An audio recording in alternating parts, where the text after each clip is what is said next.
Anyway, okay, so we have this catalytic converter or exhaust thing, whatever it is. Take a look at this crack here. It's still attached down here. So what I'm gonna do is, because we have a leak problem, we don't want it to leak. I'm gonna grind it out with this here and have like a nice V groove to weld over. 8590. Now you have to tell them, okay, I'm gonna use straight nickel. It is expensive, and I want to add a lot of it because we want it sealed. We don't want it to leak. And I need to get it done in an hour. And I'm not because I have to take this video. Anyway, let's get to work. Time is money. My V groove. Put a few tacks around it.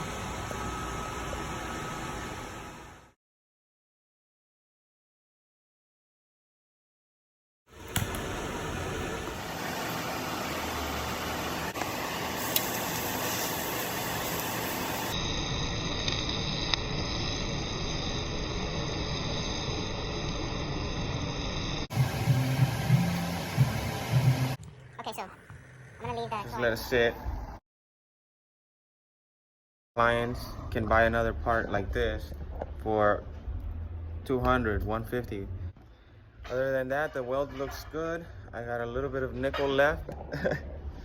And let's wait for our client.